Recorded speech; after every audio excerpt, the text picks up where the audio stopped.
यीशु मसीह एक आस्था की यात्रा।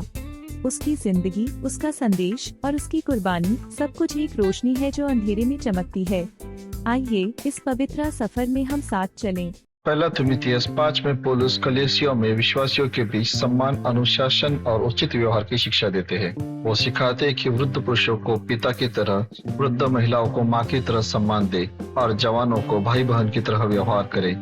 अध्याय में पौलुस विधवाओं, सेवकों और नेताओं के लिए विशेष निर्देश देते हैं। वह कहते हैं कि विधवाओं का सम्मान और उनकी देखभाल करना धर्म का हिस्सा है। जो नेतृत्व करते हैं उन्हें आदर्श जीवन जीना चाहिए और कलीसिया की आवश्यकताओं के अनुसार जिम्मेदारी भी निभानी चाहिए। पौलुस यह भी याद दिलाते हैं कि दोषियों को अनुशासन के माध्यम से सुधारा जाए और अन्य विश्वासियों को भयभीत या अपमानित न किया जाए। आइए सुनते हैं पहला तिमुथियुस 5वां अध्याय। किसी बूढ़े को न डांट, पर उसे पिता जानकर समझा दे और जवानों को भाई जानकर, बूढ़ी स्त्रियों को माता जानकर और जवान स्त्रियों को पूरी पवित्रता से बहन जानकर समझा दे। उन विधवाओं का जो सचमुच विधवा है आदर कर, और यदि किसी विधवा के लड़के बाले या नाती पोते हों तो वे पहले अपने ही घराने के साथ भक्ति का बर्ताव करना और अपने माता पिता आदि को उनका हक देना सीखें, क्योंकि यह परमेश्वर को भाता है। जो सचमुच विधवा है और उसका कोई नहीं, वह परमेश्वर पर आशा रखती है और रात दिन विनती और प्रार्थना में लौलीन रहती है। पर जो भोग विलास में पड़ गई वह जीते जी मर गई है। इन बातों की भी आज्ञा दिया कर ताकि वे निर्दोष रहें। पर यदि कोई अपनों की और निज करके अपने घराने की चिंता न करे तो वह विश्वास से मुकर गया है और अविश्वासी से भी बुरा बन गया है। उसी विधवा का नाम लिखा जाए जो 60 वर्ष से कम की न हो और एक ही पति की पत्नी रही हो और भले काम में सुनाम रही हो, जिसने बच्चों का पालन पोषण किया हो, पाहुनों की सेवा की हो, पवित्र लोगों के पांव धोए हो, दुखियों की सहायता की हो और हर एक भले काम में मन लगाया हो। पर जवान विधवाओं के नाम न लिखना, क्योंकि जब वे मसीह का विरोध करके सुख विलास में पड़ जाती हैं तो ब्याह करना चाहती हैं और दोषी ठहरती हैं, क्योंकि उन्होंने अपने पहले विश्वास को छोड़ दिया है। और इसके साथ ही साथ वे घर घर फिरकर आलसी होना सीखती हैं, और केवल आलसी नहीं पर बकबक करती रहती और औरों के काम में हाथ भी डालती हैं और अनुचित बातें बोलती हैं। इसलिए मैं यह चाहता हूँ कि जवान विधवाएं ब्याह करें और बच्चे जने और घर-बार संभालें और किसी विरोधी को बदनाम करने का अवसर न दें, क्योंकि कई एक तो बहककर शैतान के पीछे हो चुकी हैं। यदि किसी विश्वासिनी के यहाँ विधवाएं हों तो वही उनकी सहायता करे कि कलीसिया पर भार न हो, ताकि वह उनकी सहायता कर सके जो सचमुच विधवाएं हैं। जो प्राचीन अच्छा प्रबंध करते हैं, विशेष करके वे जो वचन सुनाने और सिखाने में परिश्रम करते हैं, 2 गुने आदर के योग्य समझे जाएं, क्योंकि पवित्र शास्त्र कहता है कि दावने वाले बैल का मुंह न बांधना, क्योंकि मजदूर अपनी मजदूरी का हकदार है।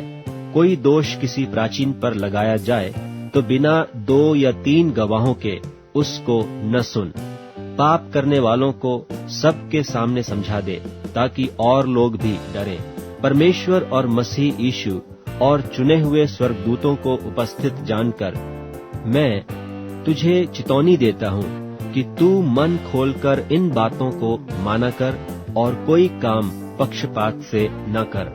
किसी पर शीघ्र हाथ न रखना और दूसरों के पापों में भागी न होना। अपने आप को पवित्र बनाए रख।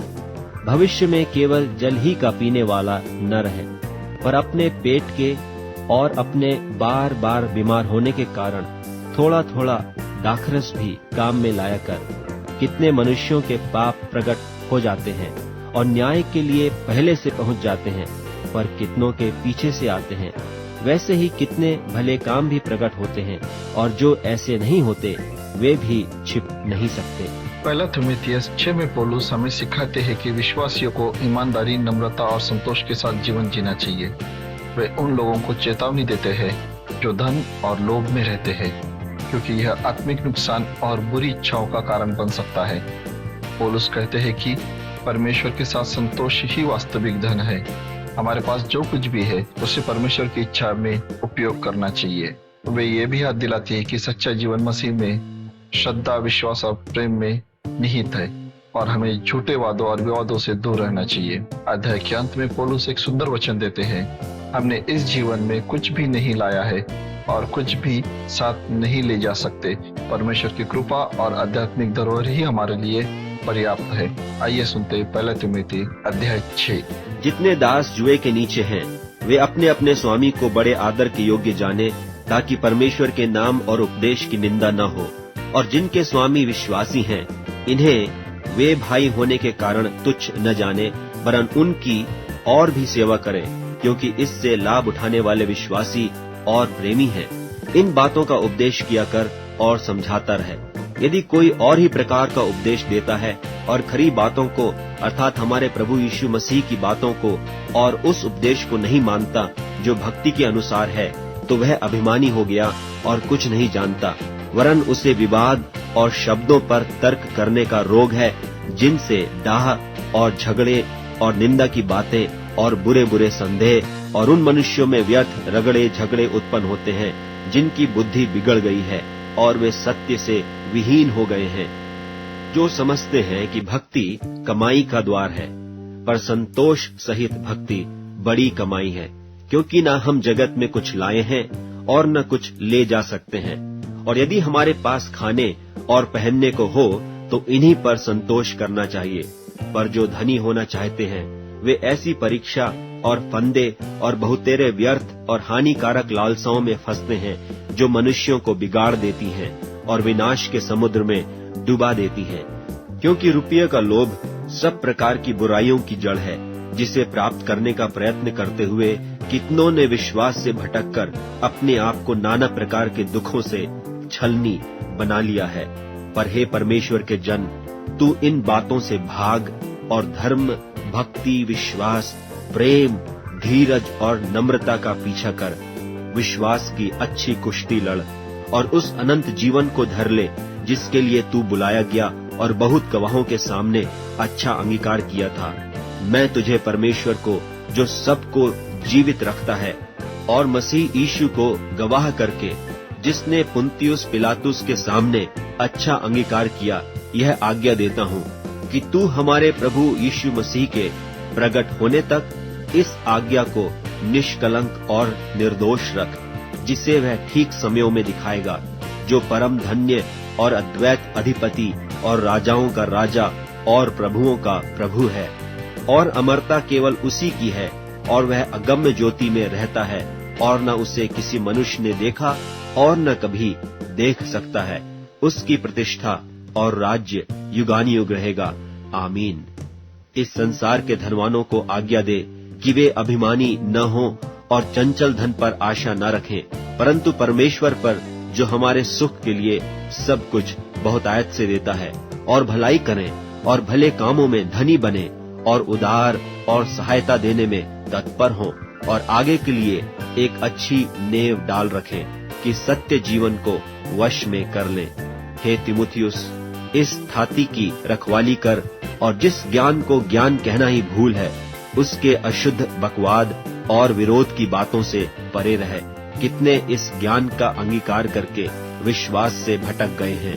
तुम पर अनुग्रह होता रहे। प्रिय भाइयों और बहनों, 1 तिमोथी 5:6 हमें याद दिलाते हैं कि मसीह जीवन में सम्मान, श्रद्धा और संतोष आवश्यक है। हम अपने बड़ों का सम्मान करना चाहिए, विधवा और जरूरतमंदों की देखभाल करनी चाहिए, और नेताओं और सेवकों को आदर्श जीवन जीते देख प्रेरित होना चाहिए। साथ ही धन और लोभ में न फंसे, बल्कि परमेश्वर की कृपा और आध्यात्मिक धरोहर में संतोष रखे। श्रद्धा, विश्वास और प्रेम में स्थिर रहे और झूठे वादे और विवादों से दूर रहे। आओ हम अपने जीवन में परमेश्वर की इच्छाओं को अपनाएं और हर दिन दूसरों के लिए प्रेरणा बने। यदि यह संदेश आपके हृदय को छू रहा है, तो इस वीडियो को लाइक, शेयर और सब्सक्राइब करें, ताकि परमेश्वर का वचन और भी लोगों तक पहुंचे। परमेश्वर आपको आशीष दे और आपके हृदय में अपनी शांति और पवित्रता भर दे। मिलते हैं अगले वीडियो में, तब तक जय मसीह की।